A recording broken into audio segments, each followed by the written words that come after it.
Damos as boas-vindas a você que escolheu nos acompanhar nesse estudo bíblico hoje. Damos início a uma nova série e o tema será o Espírito Santo, tema bastante desafiador e bem interessante. Importante você ter em mãos a sua Bíblia para juntos podermos ler algumas das passagens que usaremos como base para esse estudo. E importante também pedirmos ao Deus eterno que nos oriente e nos guie neste estudo. Nosso Deus e Pai, nós te agradecemos a oportunidade de estudarmos a Tua Palavra. Te pedimos que Tu nos orientes nesse estudo, Senhor, que Tu nos dê sabedoria e entendimento e que Tu nos ajudes a colocar em prática aquilo que viermos a aprender. Obrigado por cada vida que nos acompanha neste momento. Em nome de Jesus, amém. Seguindo então, começando este primeiro estudo, esse é o primeiro de uma série sobre o Espírito Santo, sobre a doutrina do Espírito Santo, como nós mencionamos, e vale nós observarmos inicialmente que os debates e as interpretações sobre esse tema têm levado os cristãos e outros até que não são cristãos a diferentes entendimentos sobre o assunto. A doutrina do Espírito Santo é um dos temas mais controversos dentro do cristianismo. E as diferentes interpretações têm ensejado diferentes doutrinas e posicionamentos entre os diversos grupos. Muitos grupos ou denominações se diferenciam entre si exatamente por conta das suas doutrinas e suas práticas sobre o Espírito Santo. Dentro de alguns grupos evangélicos, por exemplo, há quem afirme que o momento da conversão é um e o chamado batismo do Espírito Santo é um outro momento. Há outros grupos, como os batistas, por exemplo, que entendem que ambos os eventos ocorrem no mesmo instante, a conversão e o batismo do Espírito Santo.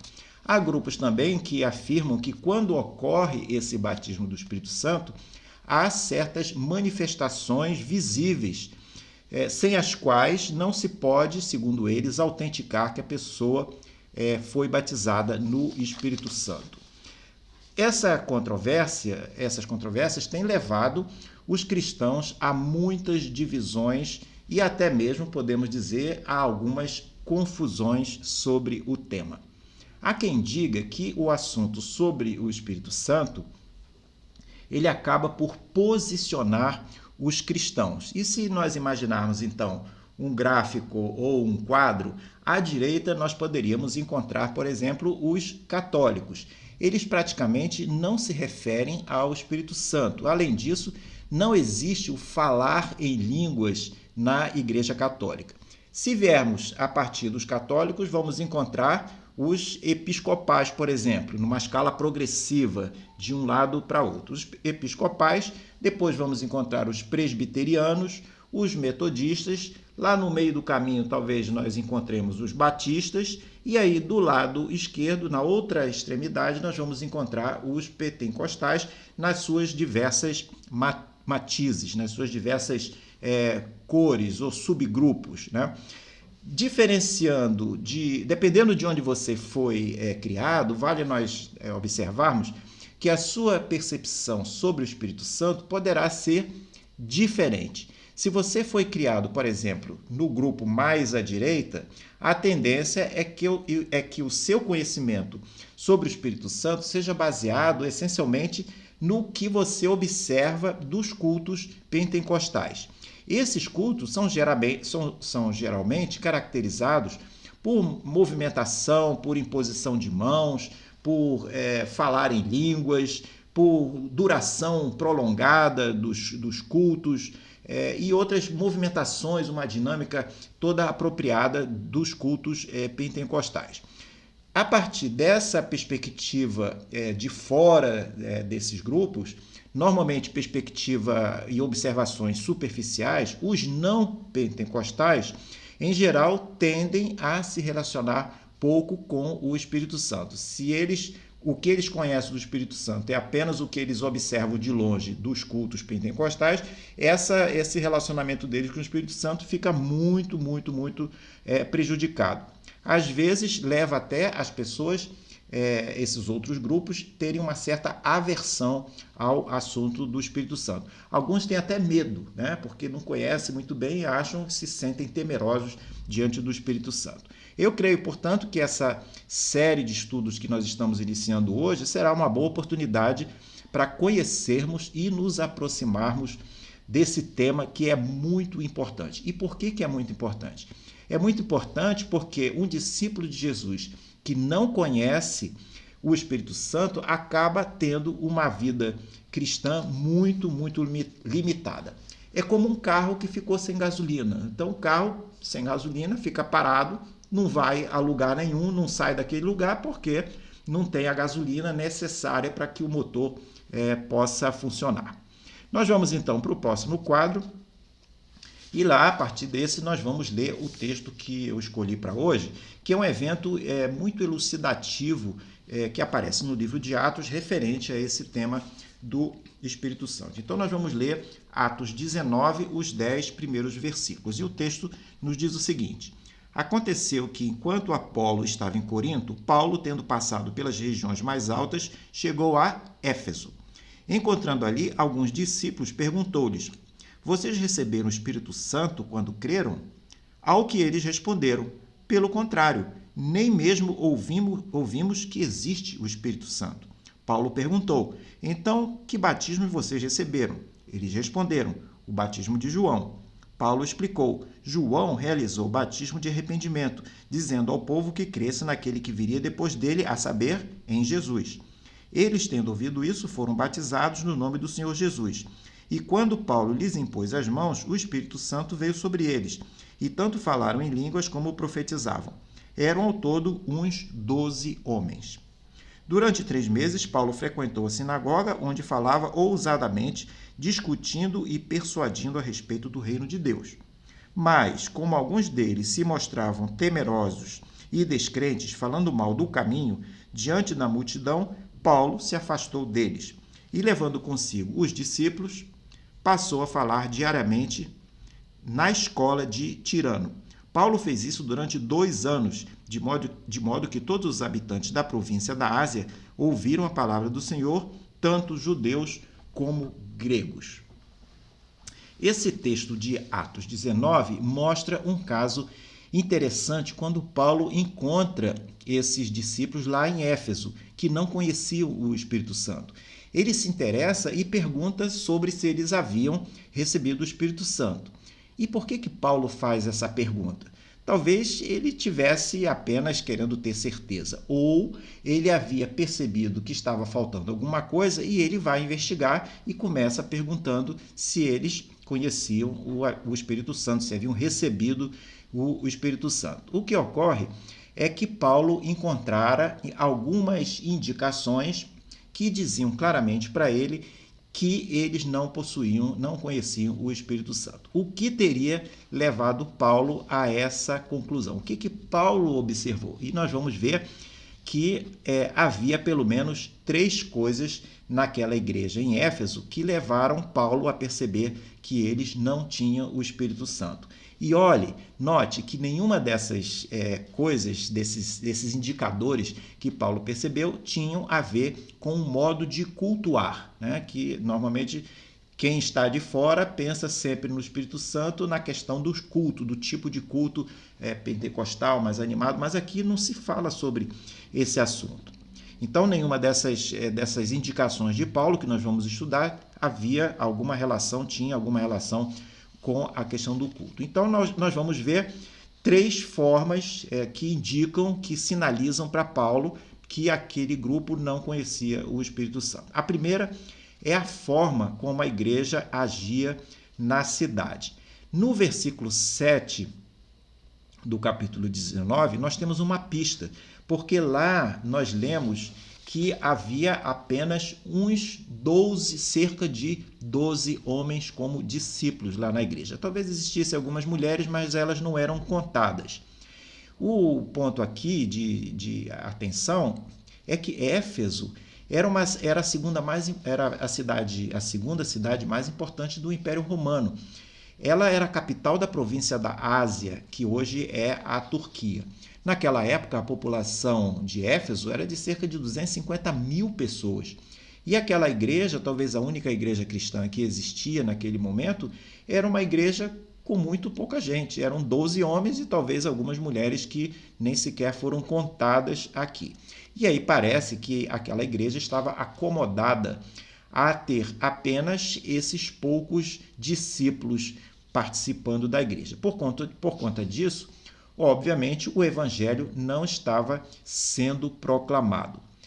Paulo deve ter dito a eles que uma das funções importantes do Espírito Santo era equipar a igreja para o evangelismo, para falar do evangelho. E uma das primeiras coisas que o Espírito Santo faz na vida de um crente não é exatamente levá-lo a falar aleluia no culto da igreja, mas sim levá-lo a sentir interesse em falar de Jesus, falar da sua experiência para outras pessoas. Quem tem o Espírito Santo está atento às oportunidades para contar aos outros a bondade de Deus e como Deus se manifesta. A segunda coisa que Paulo percebe, que serve para indicá-lo que aquele grupo não conhecia o Espírito Santo, foi a falta de um conselheiro. Esse segundo indicador, que mostra claramente a ausência do Espírito Santo, pelo fato de que o Espírito Santo não apenas capacita as pessoas, os crentes, para o evangelismo, mas também ele funciona aconselhando os crentes em situações difíceis, aconselhando, orientando e dando discernimento. Uma das funções do Espírito Santo é ajudar o crente a discernir a vontade de Deus, o que Deus está fazendo, o que Ele não está fazendo, qual é a vontade dele e o que não é a vontade dele. E ter o Espírito Santo conosco na vida cristã é fundamental para nós exatamente conhecermos e entendermos qual é a vontade de Deus para a nossa vida. O Espírito Santo, ele nos guia, ele nos lidera, ele nos mostra o caminho a seguir. Sem ele, você fica perdido. Lá em Atos 2:2, há um relato interessante sobre falar em línguas e sobre um vento impetuoso. Eu gostaria de ler aqui com você, porque nós vamos comentar sobre esse aspecto. Então, Atos, capítulo 2, no verso 2, nós lemos assim: de repente veio do céu um som, como de um vento impetuoso. A primeira coisa que aconteceu foi um vento impetuoso. E encheu toda a casa onde estavam sentados. E apareceram distribuídas entre eles línguas como de fogo, as quais pousaram sobre cada um deles. E aí cada um foi falando, né, aquelas línguas diferentes. Mas a primeira coisa que acontece foi um vento impetuoso. O significado desse vento impetuoso pode ser entendido de diferentes maneiras dentre as várias linhas de interpretação da doutrina do Espírito Santo. Em nosso entendimento, o ponto crucial aqui da identificação, da associação do Espírito Santo com o vento, é que o vento nos dá direção. Quando o vento sopra sobre um barco, sobre um veleiro, ele é o responsável por dar a direção do barco, por impulsionar o barco em determinada direção. No próximo quadro, nós vemos o terceiro elemento, o terceiro indicador que Paulo anotou para avaliar se aqueles crentes da igreja de Éfeso tinham o Espírito Santo com eles ou não. A terceira coisa é relacionada ao fato de que o Espírito Santo é alguém que esclarece questões espirituais. Então, se a pessoa não consegue ter esclarecimentos espirituais, está faltando naquela pessoa, junto àquela pessoa, o Espírito Santo, porque cabe ao Espírito Santo fazer esse esclarecimento. E nós vemos que após a chegada de Paulo lá em Éfeso, ele e os aqueles 12 homens que estavam lá, os 12 discípulos, eles passam a se reunir na sinagoga. Note que até então eles sempre estavam entre os judeus. Agora, com a presença de Paulo e sob a orientação do Espírito Santo, com a presença do Espírito Santo, eles passam a se reunir em outro lugar. Eles vão se reunir aonde? Na escola. numa escola. E lá eles se reúnem durante 2 anos. E durante esse tempo, os crentes estudam a palavra e pregam não apenas a judeus, mas também aos gregos. O evangelho passa, então, a se espalhar poderosamente naquela região. Um grupo inicialmente formado apenas por judeus se transforma em uma multidão composta de judeus e gregos. Portanto, nós vemos aqui uma indicação importante. Quando o Espírito Santo está atuando na igreja, esta deixa de ser uma comunidade fechada, uma comunidade restrita, como estava acontecendo lá em Éfeso. A igreja de Éfeso, ela passa então, com essa chegada da presença do Espírito Santo na igreja, a ser uma igreja aberta para diferentes etnias e grupos sociais. Mesmo as pessoas não sendo da mesma tribo, elas passam a se interessar em cultuar Deus de maneira conjunta, umas perto das outras. Gálatas 3:28 nos diz um pouco sobre esse assunto, dessa diversidade de pessoas, porque ele diz assim: assim sendo, não pode haver judeu nem grego, nem escravo nem liberto, nem homem nem mulher, porque todos vocês são um em Cristo Jesus. Por isso nós podemos afirmar que o Espírito Santo desfaz divisões. Na realidade, quando há o Espírito Santo presente, ele promove a união das pessoas. Quando há desunião e grupos e brigas entre grupos na igreja, o Espírito Santo não está presente ali. Ou ele está presente, mas está inibido, ele não está agindo de maneira completa, porque alguma coisa está acontecendo e a ausência do Espírito Santo leva à desunião. E aí vale nós observarmos que quando o Espírito Santo está presente, além dele promover a união, ele também promove a união, mas com diversidade. Não a união homogênea. A união homogênea não significa a presença do Espírito Santo. A presença do Espírito Santo ela aparece, ela fica evidente quando a união é composta pela diversidade. Então, a presença do Espírito Santo pode ser vista, pode ser observada quando pessoas diferentes, de grupos diferentes, que tradicionalmente, às vezes, nem se toleram, nem se gostam, mas elas estão juntas na igreja cultuando ao Senhor. Então, com isso, acontece que as igrejas vão ter pessoas de classes sociais diferentes, de cores ideológicas, políticas diferentes, gêneros diferentes, classe social diferente, tudo diferente, mas essas pessoas têm prazer, têm satisfação, têm alegria em juntas, diferentes pessoas juntas cultuarem a Deus. Isso significa que o Espírito Santo está presente ali fazendo essa movimentação. No próximo quadro, nós verificamos aqui que o Espírito Santo é um tema que enseja muitas perguntas. Há várias questões sobre o Espírito Santo que pretendemos responder ao longo desta série de estudos. E em todos os casos, eu prometo a você que nós vamos buscar respostas na Bíblia, porque esse é um estudo bíblico. Nosso objetivo é conhecer a palavra de Deus, conhecer a Bíblia e utilizá-la para responder às questões que nós tivermos. E nada mais natural do que procurarmos elucidar tudo a respeito do Espírito Santo com a própria Bíblia, a palavra de Deus. Nesse primeiro estudo, nós começaremos com algumas questões sobre quem é ou o que é o Espírito Santo, onde ele vive, se ele é Deus, se ele é apenas alguma força, uma emanação. Vamos tentar começar a esclarecer isso. No segundo estudo, nós veremos que se a existência do Espírito Santo ela é restrita ao Novo Testamento, ou ele já surge, ele aparece, ele se manifesta lá no Antigo Testamento. Posteriormente, nós veremos também algumas outras questões. Se o Espírito Santo pode ser extinto na vida de uma pessoa, veremos sobre o batismo do Espírito Santo, o que é o batismo do Espírito Santo, o que é o dom do Espírito Santo, o que são dons do Espírito Santo, que é uma outra coisa. Qual é o papel do Espírito Santo na conversão da pessoa, no crescimento espiritual daquela pessoa. E diante de tudo isso, vale uma observação. Mais importante do que falar sobre o Espírito Santo é você ter o Espírito Santo presente na sua vida, habitando você, né? Com você, orientando você, capacitando você e etc. Então, esse é o grande objetivo nosso, não apenas conhecer e discutir sobre o Espírito Santo, mas procurarmos, né, entender como que nós podemos fazer para tê-lo junto conosco e tê-lo como parceiro, como alguém que nos dirige, que nos direciona, que nos encoraja a seguirmos a nossa jornada.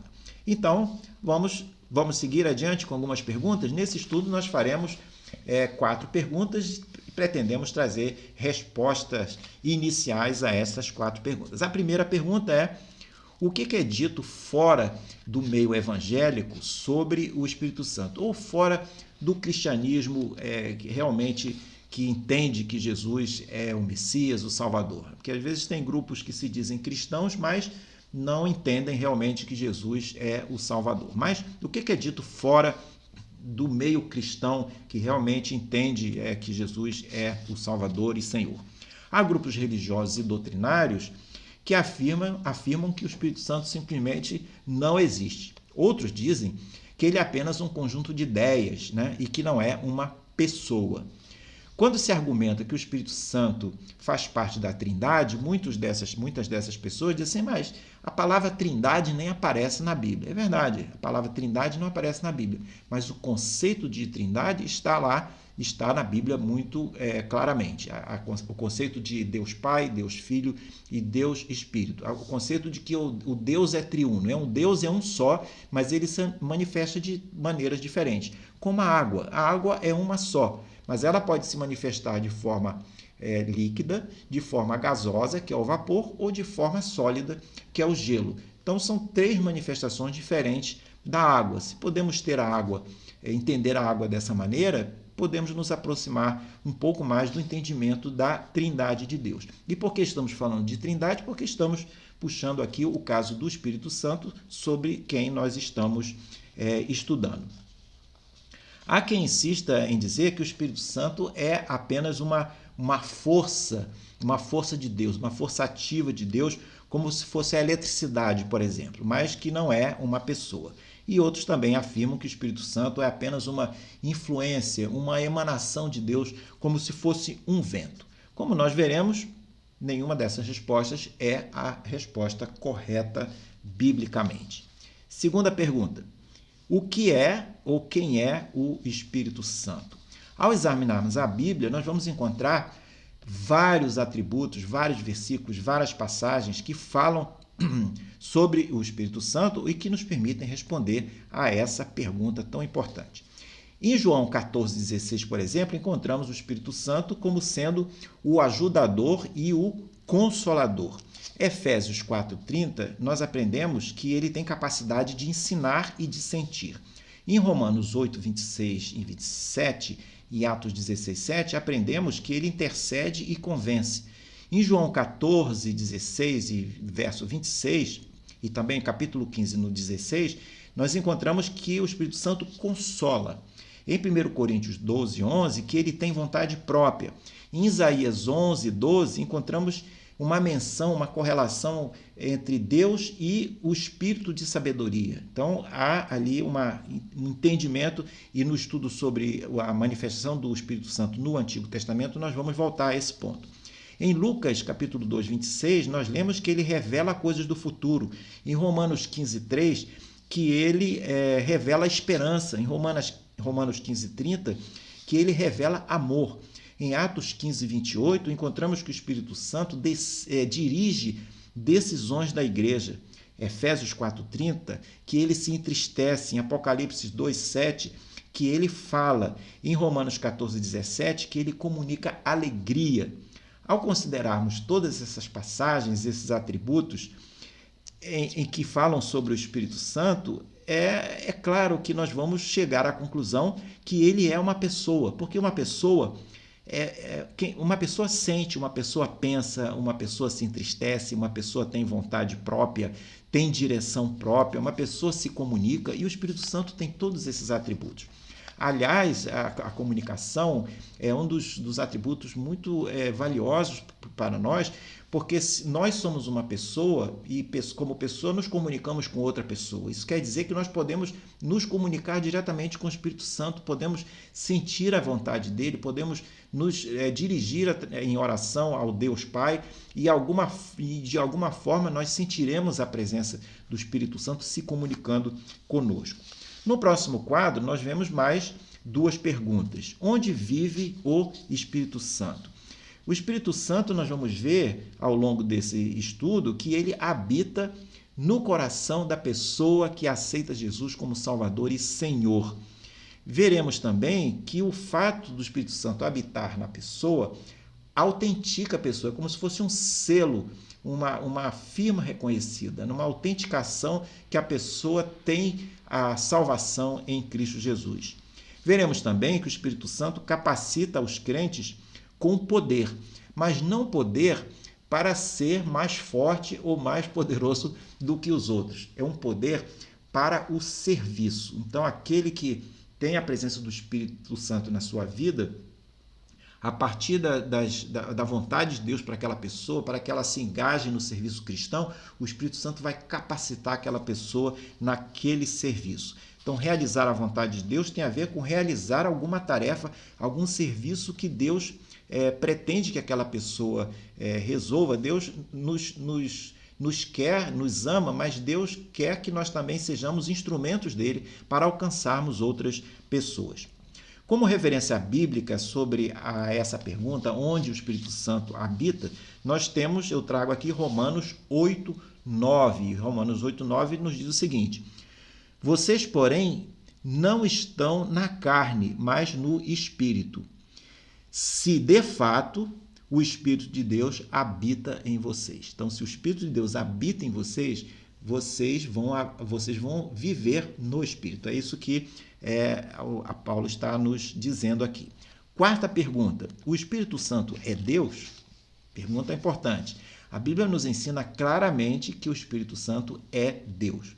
Uma das passagens que podemos citar, por exemplo, está lá em Atos 28, versículo 25 e 26, onde o apóstolo Paulo identifica o Deus que falou com Isaías como sendo o Espírito Santo.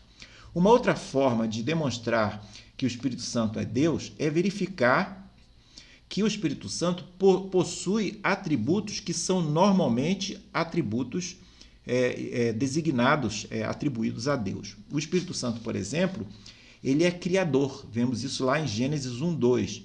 Vemos que ele é eterno, lá em Hebreus 9:14. Vemos que ele é onisciente, lá em 1 Coríntios 2:9-11. Vemos que ele é onipresente, lá em Salmos 139, versos 7-10. Verificamos também que a Bíblia atribui ao Espírito Santo obras que somente Deus pode realizar, como, por exemplo, a criação do homem. Nós vemos isso lá em Jó 33:4. E a questão dele ser o Criador, vemos também Salmo 104:30. Foi ele, o Espírito Santo, quem ressuscitou Jesus, conforme Romanos 8:11. É ele quem justifica e permite que o crente se desenvolva, quem justifica e santifica o crente, lá em 1 Coríntios 6:11. E é ele quem ensina o crente como ele deve proceder, segundo Lucas 12, verso 11 e 12. E é ele, o Espírito Santo, quem distribui os dons. 1 Coríntios 12, 8 e 11. De todas essas referências bíblicas, o que se pode concluir é que o Espírito Santo é uma pessoa divina. No próximo quadro, nós avançamos mais um pouco nesse entendimento inicial sobre o Espírito Santo e trazemos aqui uma área adicional que vale nós considerarmos nesse primeiro estudo, que é o fato de nós encontrarmos na Bíblia símbolos que representam o Espírito Santo. Os 4 símbolos principais que nós encontramos é a pomba, o fogo, a água e o vento. Cada um desses símbolos comunica algo diferente sobre o Espírito Santo, mas vale nós observarmos o entendimento do que é um símbolo. Então, pegamos, por exemplo, a nossa bandeira, a bandeira brasileira.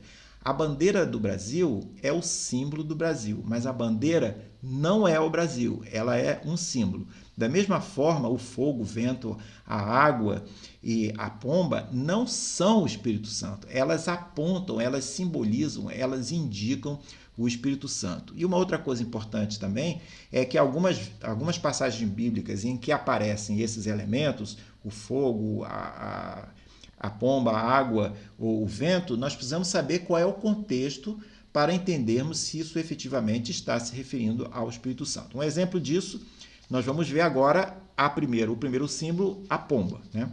Provavelmente é o símbolo mais reconhecível do Espírito Santo. Tem desenhos de todo tipo mostrando fotografias, né, associando o Espírito Santo, a pomba ao Espírito Santo.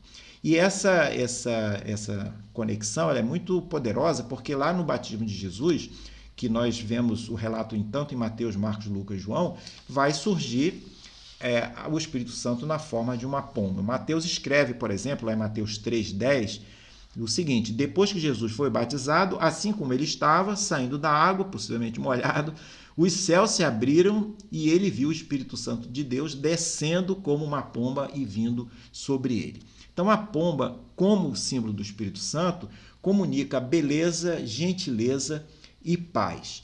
E a pomba também vem de cima, fazendo uma conexão, nos trazendo uma ideia de que o Espírito Santo é alguma coisa que vem de cima sobre nós, é alguma coisa que vem do céu. Embora o Espírito Santo seja identificado com a pomba, aquela questão do contexto é muito importante, porque nem sempre quando aparecer a imagem, o relato de uma pomba na Bíblia, estará dizendo que tem a ver com o Espírito Santo. Exemplo clássico, Gênesis 8:8, que é aquele episódio que Noé está na arca e depois de ter encerrado as chuvas do dilúvio, o nível de água estava alto, estava baixando, e ele envia uma pomba para saber, para a pombinha voar, né? Se ela voltasse com um galho de planta no bico, possivelmente seria indicação de que as águas estavam baixando. Então, essa pombinha que aparece no relato de Noé não tem nada a ver com o Espírito Santo, né? Noé não enviou o Espírito Santo para saber se o nível de água do dilúvio tinha baixado. O contexto nos indica que aquela pombinha no relato de Noé era uma pombinha apenas e não simbolizando o Espírito Santo. Segundo símbolo, o fogo. Na Bíblia, o fogo pode comunicar a presença do Senhor. Lá em Êxodo 3:2 temos um caso. Ele pode indicar purificação, lá na primeira epístola de Pedro, capítulo 1:7, ou pode indicar julgamento, lá em Levítico 10:2, Hebreus 12:29, e um pouco dependendo do contexto, essas aplicações vão ter o seu lugar. A passagem mais explícita que se refere ao Espírito Santo como fogo está lá em Atos 2, quando nós já lemos, que ele diz: agora quando chegou o dia de Pentecostes, aquilo se referia a Pentecostes, línguas se espalhando como fogo apareceu para eles e veio a descansar em cada um deles. Então, temos essa relação do Espírito Santo com fogo. Todos eles, nesse caso, estavam cheios do Espírito Santo, conforme o relato lá de Atos 2. Em uma analogia semelhante, Paulo vai falar em 1 Tessalonicenses 15:19 para não apagar o Espírito. Ora, apagar o Espírito tem uma conexão com o fogo. Então, se alguém desobedece ao Espírito, se alguém desobedece à palavra de Deus, aquilo é como se alguém estivesse tentando ou apagando o Espírito. Não que a pessoa consiga sumir com o Espírito, mas a pessoa consegue inibir, consegue apagar o Espírito, a ação do Espírito Santo na sua própria vida, se ela fechar a porta, né, e não permitir que o Espírito Santo atue na sua vida. Então, é uma relação, apagar a palavra tem relação com a questão do fogo. No próximo e último quadro, nós veremos os dois últimos símbolos e faremos a nossa conclusão. O terceiro símbolo, então, é o vento, e aqui nós vemos que a palavra grega para espírito é a palavra pneuma, e a palavra pneuma quer dizer respiração ou vento. Por isso que tem lógica a conexão da palavra do vento com o Espírito Santo. E pneuma é que dá a palavra grega, que é a língua original que foi escrito no Novo Testamento, pneuma, dá origem à palavra em português de pneu, né? O pneu do carro, pneumonia ou pneumatologia. Tudo isso referente a respiração a vento. 2 versos no Novo Testamento comunicam isso. Nós lemos, inclusive, Atos, no capítulo 2, quando Lucas escreve que, de repente, um som, como o som de um vento impetuoso, veio, né, e começou toda aquela manifestação do Espírito Santo. Então, lá nós vemos essa figura do vento sendo associada diretamente ao Espírito Santo. Lá em João 3,8, nós temos também uma associação interessante, quando o apóstolo descreve: o vento sopra aonde quer que ele vá, e você ouve o som que ele faz, mas não sabe de onde vem e para onde está indo. Então, é como todos que nascem do Espírito. Então, é uma figura muito poderosa essa, associar o Espírito Santo, fazer uma conexão com o vento. A imagem do vento comunica que o Espírito Santo é poderoso, ele é invisível, ele escolhe o lugar, a direção que ele vai soprar, e além disso, e sobretudo, o vento dá direção, né? O vento que impulsiona o barco, o veleiro, para que ele possa ter uma certa direção. O vento pode soprar no sentido contrário. Quando ele sopra no sentido contrário, ele vai travar o barco, ou quando não tiver vento, o veleiro não vai conseguir navegar. Então, o vento ele é importante por esse fator de direcionar a pessoa. Da mesma forma, o Espírito Santo tem essa função de direcionar. Essa direção do Espírito Santo pode significar impulsionar a sua vida numa determinada direção, ou mesmo impedir que você faça alguma coisa, né? Ou você decidiu pela sua cabeça seguir um determinado caminho. Se você estiver ligado no Espírito Santo, pode ser que ele chegue lá e feche uma porta na sua frente para você não seguir por ali. Ele está dizendo, ele está soprando um vento contrário, dando uma direção diferente na sua vida, porque ele pretende que você siga uma outra direção. Você não entregou a sua vida a Deus, né? Se você se converteu, entregou a sua vida a Deus, ele vai te direcionar e você tem que seguir. Se você quiser ir no sentido contrário, possivelmente o Espírito Santo de Deus vai soprar vai se apresentar a você num sentido diferente. Ele poderá, por exemplo, fazer com que você acorde às 3 horas da manhã e não consiga dormir enquanto você não se ajoelhar e pedir a orientação de Deus para algum assunto importante em sua vida. O Espírito Santo, continuar lhe incomodando enquanto você estiver talvez tendo alguma iniquidade na sua mente, ou algum plano que não é de acordo com a vontade de Deus, ele vai ficar soprando no sentido contrário. Ou ele vai agir de tal forma que você vai seguir o caminho certo, e à medida que você estiver no caminho certo, ele vai continuar soprando, e por isso que às vezes nós estamos seguindo um determinado caminho, temos cada vez mais certeza que é a vontade de Deus que a gente siga por ali, e subitamente começam a aparecer oportunidades, ajuda de pessoas que você nem imaginava que poderiam lhe ajudar, o seu nome que estava numa lista que você não tinha mais esperança, de repente o seu nome, você é chamado para aquela oportunidade de emprego, alguma coisa vai acontecendo, é o caso, né, do vento que já está soprando, e à medida que você se deixa levar, ele acelera ainda mais a sua vida. Então as oportunidades são abertas, as portas são abertas pela ação do Espírito Santo, que como um vento vai tanger você numa determinada direção. E o quarto e último símbolo é a água. É uma água que também se conecta ao conceito do Espírito Santo, e Jesus faz essa conexão explícita lá em João capítulo 7, verso 37 a 39. E da mesma forma que a água é importante para a vida, e eu vou tomar um gole aqui, a água do Espírito Santo, ela é importante para a nossa vida espiritual. Em conclusão, o que nós podemos dizer é desejar que cada um de nós possa estar disponível para cada vez mais aprendermos alguma coisa sobre o Espírito Santo de Deus.